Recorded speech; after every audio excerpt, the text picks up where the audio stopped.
Hello everyone and welcome back to another video. Today we have another Yu-Gi-Oh! Character deck profile. And today we are doing Yugi Muto compared to last week where we did Seto Kaiba. Now, with the Yugi deck, I actually had a little more trouble building it than I thought because Yugi and Atem, because I basically just combined the two for this deck, they both used such... They used so many cards throughout the whole series that to combine it to like a 40 card deck was kind of so it's gonna be different than like what a lot of other people do. Like starting off, you gotta run the Dark Magician, classic art. So with the Dark Magician, there's still the Dark Magician Girl as well as Buster Blader. Because my opinion, these are three cards that you just can't. You cannot mess up with these three cards in this deck. So, yeah, Buster Blader with Dark Magician Girl. It all makes sense in the end. Next, another classic card that was in the beginning, then came back at the very end, Summon Skull. Gotta love Summon Skull for just how classic this card is. Yeah. Speaking of cards that stayed out throughout the whole series, Kuriboh, it's Yugi. He cannot go a single match without using Kuriboh. Kuriboh is the ace in the hole in any deck. Heck, check out my Kuriboh deck profile for more information about how awesome Kuriboh is. Next up, I also run Beaver Warrior, like similar to in the Cow deck how I ran the Hitotsume Giant. I ran Beaver Warrior because Beaver Warrior is Beaver Warrior, gotta love it. Or I also run Gazelle, King of the Mythical Beasts, and Baphomet. Because you know what happens, you get Chimera. So, it's a classic fusion monster, so why not run it in this deck?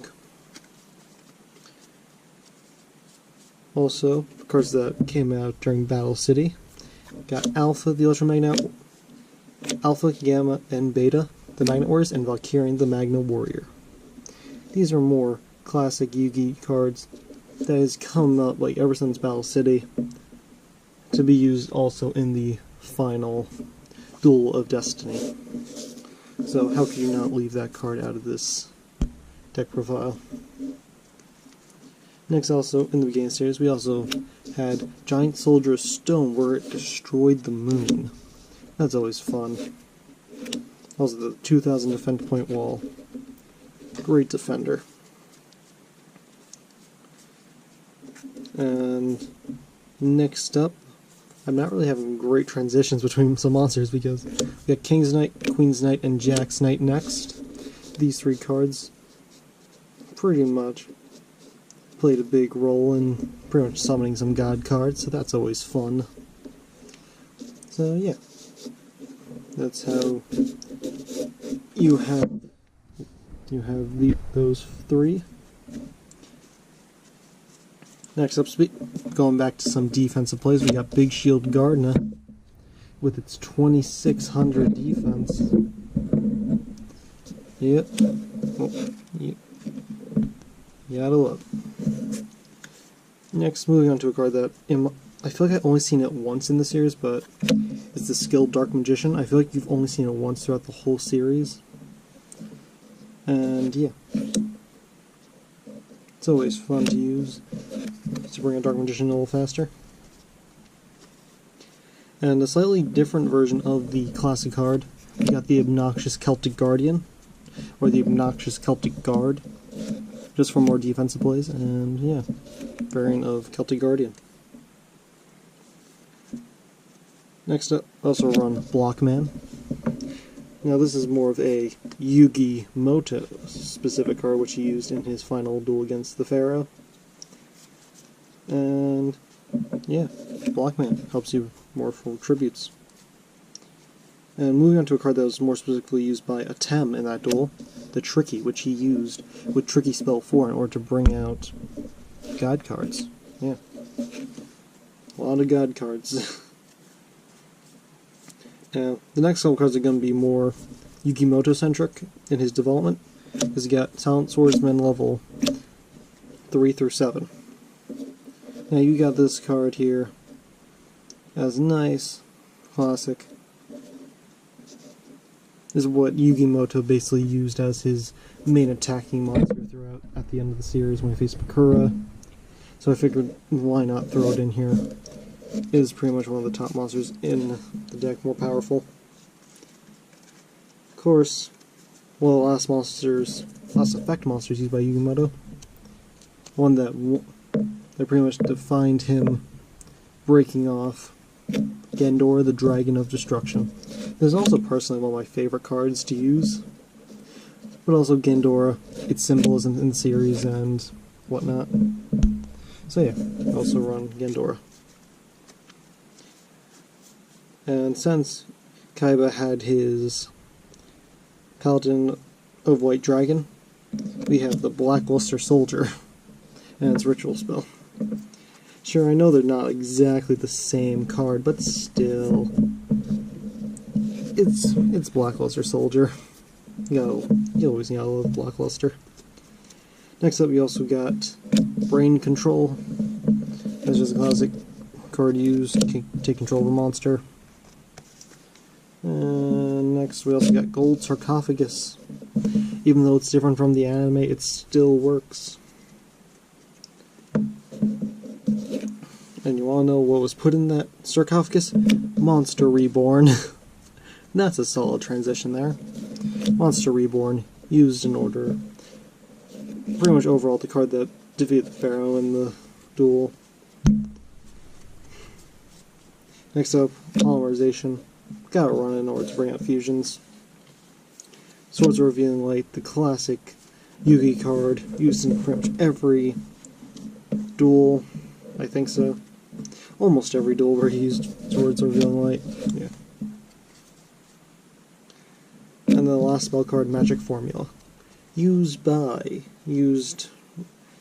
with his monsters. Yep. And next, moving on to trap cards, we got Life Force Sword. Used mainly during Battle City to stop Kaiba from summoning Obelisk, as well as Rare Hunter from using Exodia. We also got Magic Cylinder for redirecting attacks to the opponent. Gotta love Magic Cylinder. Staying with magic, we got Magical Hats. Another classic Yugi card in order to protect his monsters. So yeah. We also got the Mirror Force. Fun card used. Now, of course, an overall classic, and it came back in Vrains. Which I was actually kind of surprised that it was Mirror Force. We also got Spellbinding Circle, classic card for stopping your opponent's monsters. And the last two cards in this deck, we got Magic Jammer and Trap Jammer. I figured just throw them at the same time because they both pretty much do the same thing, except one's more for spell cards and the other one's for traps. One you discard, one you pay. But of course, similar to Kaiba with Obelisk, Yugi, gotta run the Raw. No, this isn't Raw, this is Slifer. God. Gotta run the Slifer Sky Dragon. Just for those plays and just for the fun of it. So yeah, Slifer's in this deck. Next, moving on to the extra deck. There's only really 3 monsters. You got the Dark Paladin, Chimera, and Arcana Knight Joker. Most of you probably, yeah, I believe he used it in the Pyramid of Light movie. Yeah, that's where he used it from. So anyway, guys, these are the fusion monsters used in this deck. I did try using Curse of Dragon and Guy the Fierce Knight for Guy the Dragon Champion, but there's a lot of cards that I tried to use in this deck that just didn't fully work. Even this deck as it is still doesn't fully work because I've done some test duels against the Kaiba deck, and I'm just gonna say the Kaiba deck is a lot better because maybe I should put Marshmallow in this deck, maybe. Yeah.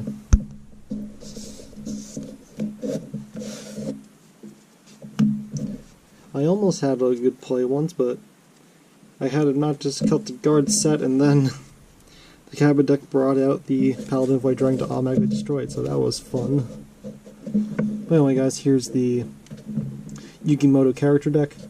If you like the video, please leave a like. And also, leave a comment down below of maybe another character you want to see me do a deck profile for sometime in the future. Well anyway guys, I am Yami Yugi, and I'll see you all next time.